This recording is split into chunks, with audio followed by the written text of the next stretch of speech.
What it is, what it ain't. Back again with another episode, Conundrum Radio. I'm your host, Conundrum Quill. Back on with the co-host. Conundrum Will, back at you. What it is, what it ain't, man. What's going on? Just another day. Happy hump day. Oh yeah, I guess so. Thanks, man. Appreciate that. Middle of your work week. Yep. Middle of your week. However you like to look at it. Yep. Today we're gonna talk about Netflix and one of their shows, which is actually one of, I guess, our favorite shows. Well, yeah, it's definitely one of my favorites on Netflix right now. A show called Last Chance U. Get a chance, check it out. Basically, it's a show about collegiate athletes or athletes that come from high school that may have not had the grades or may have had unfortunate circumstances due to trouble with the law or injury or SAT, ACT scores, numerous of things. Or in some cases, some of these guys are already in Division I colleges, and they're sent down to JUCO colleges. So this I guess it's a documentary, a docu-series, is based on kids in the JUCO football system. There are 3 seasons out. The season we're going to talk about today, which we could easily talk about all 3, but the one that's kind of fresh is season 3. Apparently this is going to have to be another freestyle video because I don't have the names of everybody I should know. But how you feel about season 3? Man, I thought they had big shoes to fill based off of the previous 2 seasons, and they definitely stepped up to the role. I think this would be a good season. I have not finished it yet, but so far, I'm liking what I'm seeing. And from your point of view, how would you describe this show to someone who hasn't seen it? The best I would describe it is definitely live up to his name. When you say last chance, that's different from a second chance. Correct. It's literally these guys' last chance at playing sports and essentially getting a college education.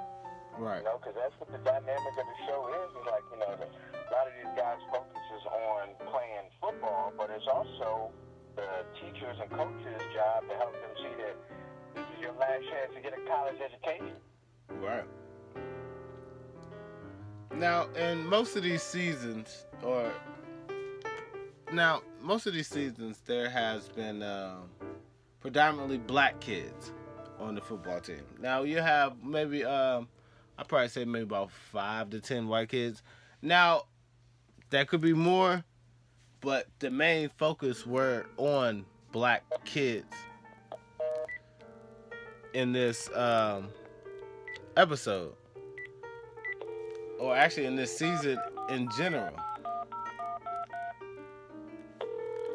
See how we lost Will on the line? Got to get him right back.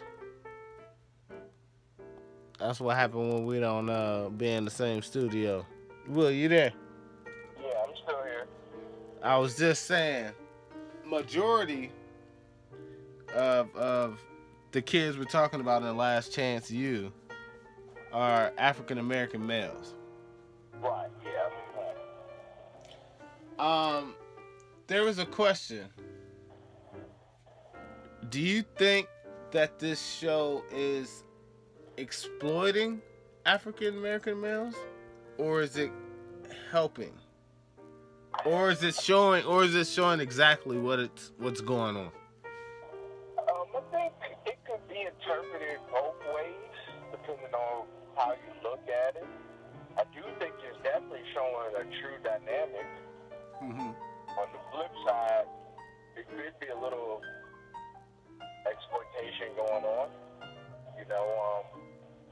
I'm not quite sure how this show fares for these guys. Does it give them extra exposure? I'm not sure. I definitely think it gives them extra exposure, but by the time it actually comes out, or when we see it, it's about a year or two later. Right, and it might not be some exposure of things that maybe. Oh yeah, not necessarily you would want to, of course. Right, because most of these guys, they want their football talents to be shown the most, and not necessarily like behavioral problems or anything of that nature. In season 3, I believe they had the number 1 quarterback at one point in time in the nation. Yeah, see, where he had went to Florida State, and he had actually, played for Florida State. Right. He just had behavioral problems.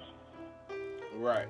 Now, remember in one of our earlier episodes, we were talking about should the NCAA pay the athletes? Right. In this situation, we're talking about JUCO athletes. Not saying that they're the worst athletes in the world, because 9 times out of 10, or 8 or 7 times out of 10, they're really, really good. It's just certain circumstances got them to that point. Right.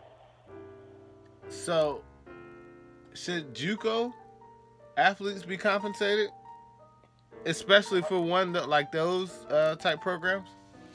I think so. I think this show helps strengthen that point, because you see how much work they have to put in just to even perform. Right. And how it's a struggle for them to even get their schooling done. Now some of the guys went into, the stipends they receive and things of that nature. But we also got to look at this case, like for season 3, they were in city in Kansas. The community college was called Independence. Right. And one of the things everybody kept preaching on was how there was nothing else there. Right. So those athletes brought life back into that town. They sure did. And I thought Netflix did a great job in showing that. Right. Like they brought so much back to that town. And it kind of revived it in a sense. Right. And I think any kind of financial gains that was made from that, they should receive a portion of it. It's nice that they're getting their stipend. However, look at all the work they put in to make that town be brought back to life. Yeah, and I thought the coach was a big part of that too. He was, yeah, but he's being compensated. Yeah, he's being compensated. At the same time, he has a mission, and I think all JUCO coaches have a different mission than maybe D1 coaches. See, D1 coaches, their mission is almost to win a national championship or win your conference championship and maybe to see you off to higher places, but they still have to get top-notch kids. A JUCO's coach mission is to send you off to school, but before they send you off to school, you got to do right while you're in school, like right then and there. Right, yeah. That JUCO coach, I mean, he has people on his staff that's not being paid at all. Oh, really? Yes. Okay. I guess once you get a little later into the season, you'll find out that there's people on there that's just doing this to basically build rep. Okay. And they have to follow these guys to make sure they get to class, because these guys don't even want to go to class. Right. So they're kind of in a babysitting stage, because, like, okay, so we take some of these guys who were at D1 programs, and they're coming back to these schools basically looking down upon these schools as if, like, I'm not even supposed to be here. Why am I here? Matter of fact, I'm only here to play football, and if I'm not playing football, I don't need to go to class. I mean, I was at, Alabama or something. Right. And that in itself describes what it means when they say last chance university. You know what I'm saying? Like, some of these guys don't even know it's their last chance. Mm-hmm. Sometimes that's how you get on your last chance, if you don't understand the opportunities that were missed before. Right. and Netflix does a good job of highlighting that. I think anyone can relate to this. It may not be everyone can relate to playing sports, but I think we can all relate to missed opportunity. I agree. The key ingredient is to learn from your mistakes. Correct. And some of these guys, how they started to show off. There was a guy, he got dismissed from Texas Tech for smoking weed. Mm-hmm. As soon as he gets to this school in Kansas, what is he doing? Smoking weed. Yeah. And, the coach is also like, you just don't get it. Like, this is it. Like, on any level, I know football means the most to you, but he's like, if you want to ever get a college education, this is it. If you ever want to play D1 sports, this is it. Because you got to remember, he was sitting out.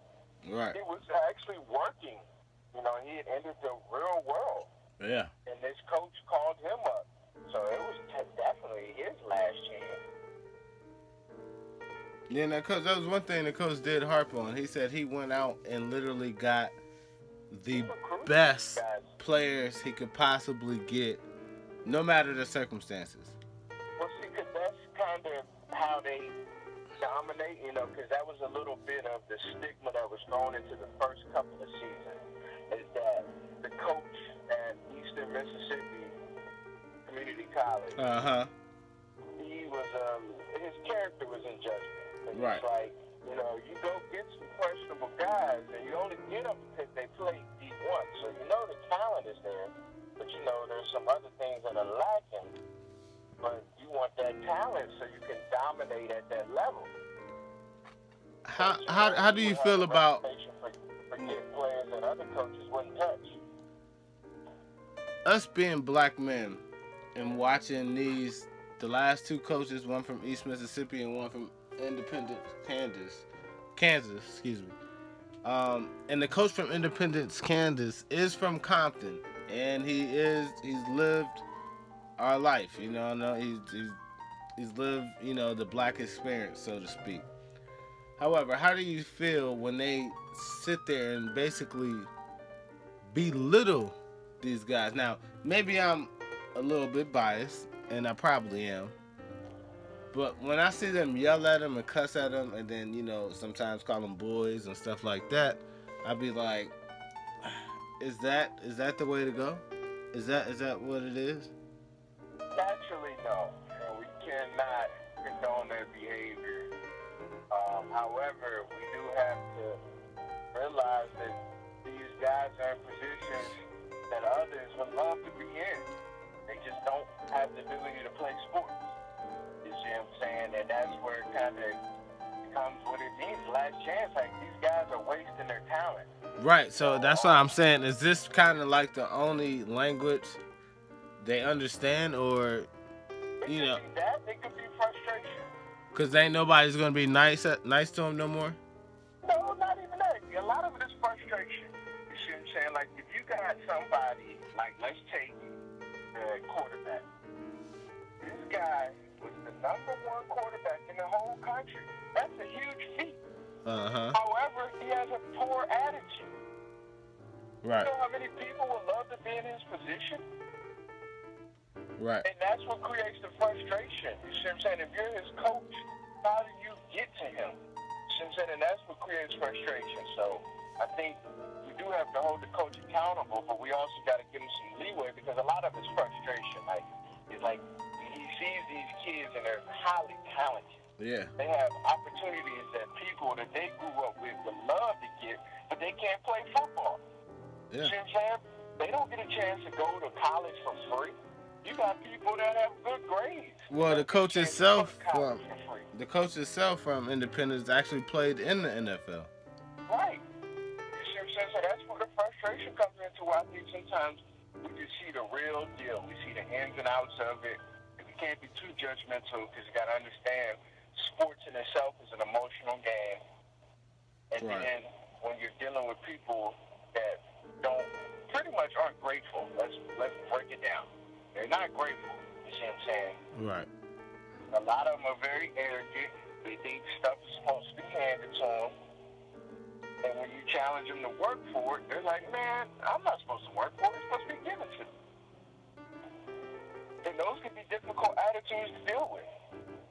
Yeah, especially if they've been used to everything just being given to them. Exactly. So, I think that's what makes it such a good show is that it's real. You see what I'm saying? These are real dynamics. These are real situations that go on every year. You get tons of people that waste potential. Right. You got plenty of people that other people would love to be in their position and they don't even realize it. Yeah. I think. And that's what makes it so gratifying at the end of the season if they could reach one or two players. One guy, he goes on to a 4-year school. The other guy goes on. You see what I'm saying? They actually make something out of their life. In which in the first 2 seasons they did display that. Exactly. Because that's where the satisfaction and that's where all the hard work, it pays off. Yeah. And then you got the other side of it. You got some guys that cannot be reached for whatever reason. Yeah. Another show which I've told you thousands of times to watch, but you refuse to watch, Friday Night Tykes, which is a great show. I recommend everybody watch it 2 times over. It got about 3-4 seasons. Basically about these elite little kids battling different, going against different schools across the nation, and trying to keep up with each other and trying to, still be a kid while still being elite, and it's more so about the coaches, and it's kind of like a last chance for the coaches in that sense, but it's also based on the kids. It's like the level of talent is crazy, but I just had to throw that excerpt. And with that note, we're gonna finish the season. We hope y'all definitely watch Last Chance U. First season. Watch, it's one of the best shows I think out right now because it gives a holistic approach. Like you got all the things you're looking for: drama, suspense, right? Happy, sad, all those things. Yeah, it could be a little tearjerker. I know I had a jerk. Mixed in one. And then it's real. Yeah, and that's the other thing, is real. TV is real life. Once again, I thought Netflix did a great job in filming that. I do like the 3rd season, but those first 2 seasons, man, whoa, they were really good. But yeah, once again, we're gonna sign out. I know we left y'all for about a week or so, but we'll definitely be back sooner than that. Yeah, I would say more material coming. We just starting to figure this thing out. Yeah, still testing the waters, Conundrum Quill. Conundrum Will. Peace. Peace.